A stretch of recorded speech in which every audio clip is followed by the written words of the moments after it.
Hello guys, I am Omkar और आप देख रहे थे ऑफबीट एडवेंचर। तो आज का हमारा वीडियो है कुर्ग के बारे में, जो बसा है कर्नाटका में।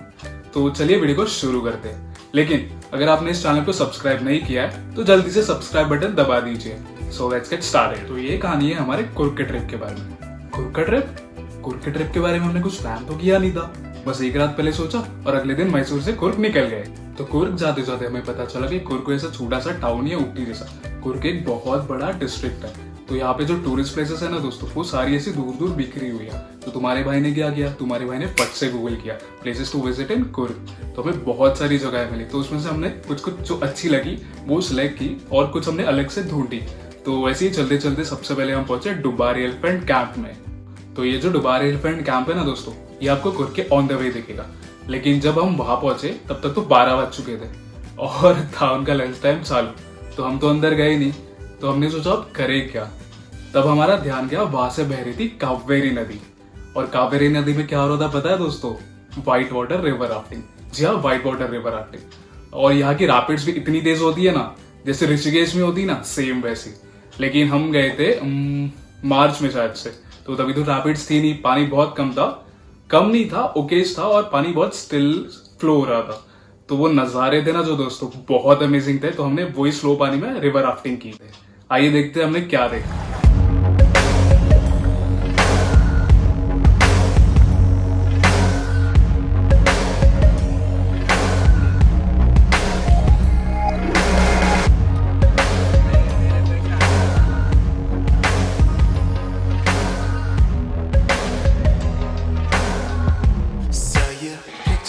On my timeline,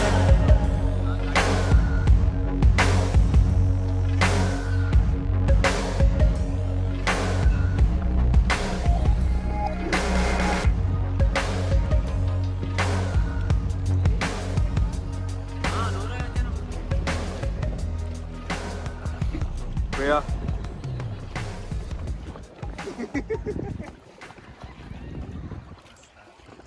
तो जब हम डुबारी एलिफेंट कैंप से निकले ना दोस्तों, हमें जाते जाते रास्ते में एक बहुत प्यारा सा ब्रिज दिखा। तो हमने सोचा उतर के देख लेना चाहिए। आप भी देखिए।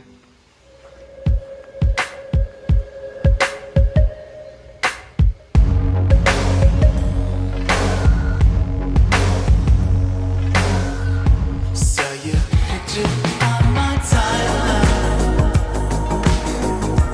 You were backlit by the sunshine.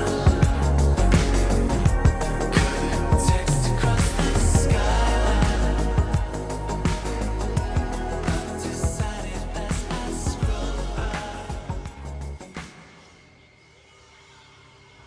तो था ना एकदम कमाल का ब्रिज फोटोज खिंचाने के लिए। तो आगे चलते चलते हम पहुंचे माडीगरी। और ये टाउन ना बड़ा ही छोटा सा और बड़ा ही प्यारा सा टाउन है। देखिए कितना सुंदर है ये।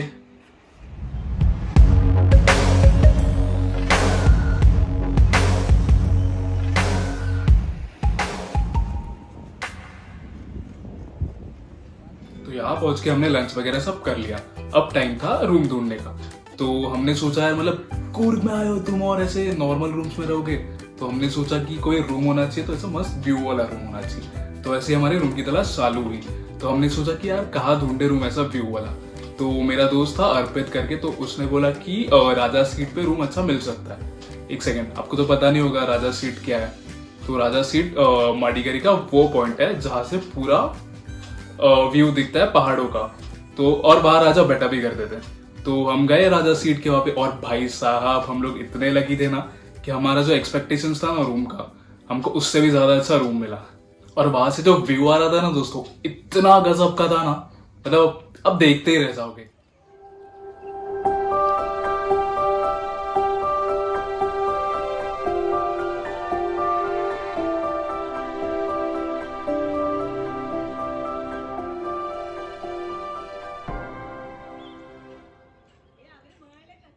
तो था ना गजब का व्यू, इसलिए हम लोग उस शाम कहीं गए नहीं। मतलब यार रूम से इतना अच्छा व्यू मिल रहा है तो कहाँ क्यों जाना। तो ये तो ही शाम की बात, लेकिन रात को ना ये जगह और भी खूबसूरत लगती है। मतलब अगर आप आसमान में देखोगे ना, सारी जगह से तारे तारे तारे नजर आएंगे। मतलब आप गिन के थक जाओगे यार।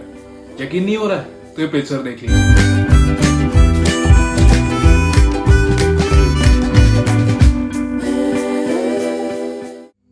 तो थोड़ी देर चिल करने के बाद हम 1-2 बजे सो गए। तो हमें सुबह उठना था 7 बजे और जाना था मंडलपट्टी। लेकिन तुम्हारे भाई लोग ना इतने हाइपर एक्टिव है ना कि हमें उठना था 7 बजे और हम उठे 10 बजे।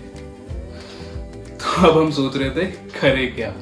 तो मंडलपट्टी तो हम जा नहीं पाए, तो हम 11 बजे ऐसे निकल गए।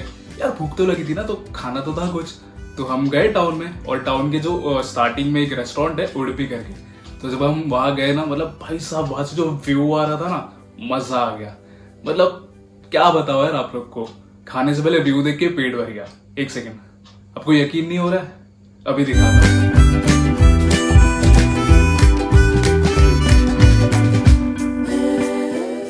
तो पेट पूजा करने के बाद हम निकले इरपू फॉल्स के लिए। हाँ जी, इरपू फॉल्स। तो ये जो इरपू फॉल्स है ना दोस्तों, माड़ीगर से है, तो उसे 2.5 घंटे दूर है। लेकिन यहाँ जाने का जो रास्ता है ना दोस्तों, इतना अमेजिंग है ना, मैं आपको बता नहीं सकता। बता तो सकता हूँ, देखिए।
अब आपने रास्ता तो देख लिया, तो आइए वाटरफॉल भी देख लेते हैं। तो ये वाटरफॉल ना थोड़ी हाइट पे है, तो यहाँ पहुंचने के लिए हमें करना पड़ता है एक छोटा सा ट्रैक।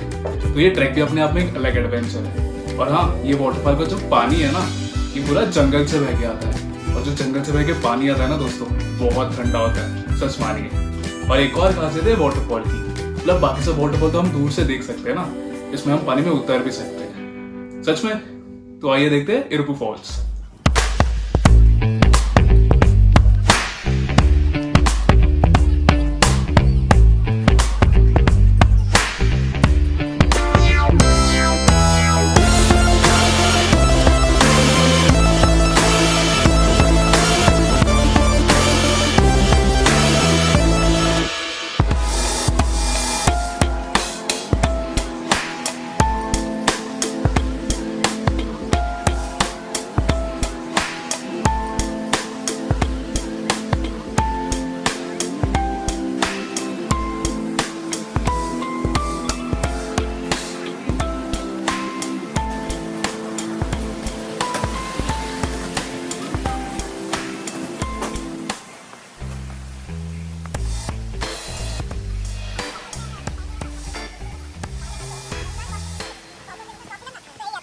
কিলোমিটারে কিছু মনে হলো না।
तो इरपू फॉल्स तो हो गया, लेकिन जब हमने इरपू फॉल्स के लिए प्लान किया था ना, तो हमने देखा था इसके सिर्फ 10 किलोमीटर दूर नागरहोले नेशनल पार्क है और हमें पहुंचना था मैसूर।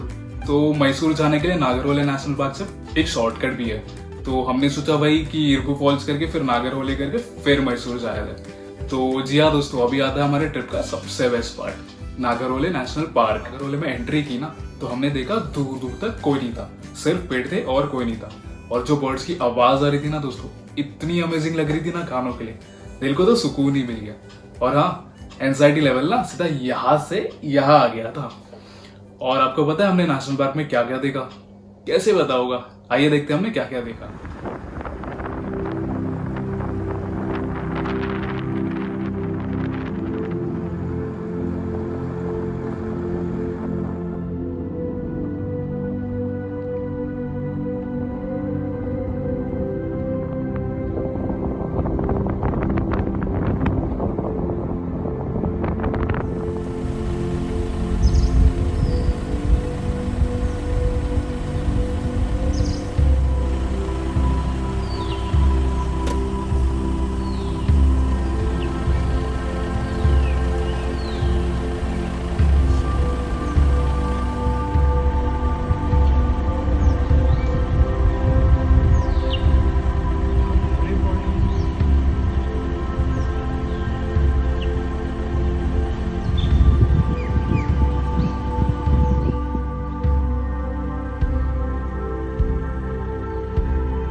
तो कैसा था जंगल का सफर? उम्मीद है अच्छा ही लगा होगा। रुको जरा, सबर करो, वीडियो अभी तक खत्म नहीं हुआ है। तो आगे जब हम गए तो तभी शायद से 6:30 या 7 बज गए थे। तो हमने एक और खूबसूरत सा नजारा देखा। सूरज में निकल गया रूबरू रोशनी।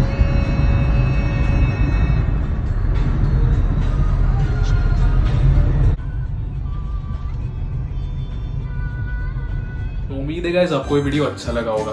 और अगर आप चाहते हैं फ्यूचर में से और भी ऑफबीट वीडियोस बनाते रहो तो इस वीडियो को लाइक और शेयर जरूर कीजिए। और हाँ, इस चैनल को सब्सक्राइब करना ना भूलें।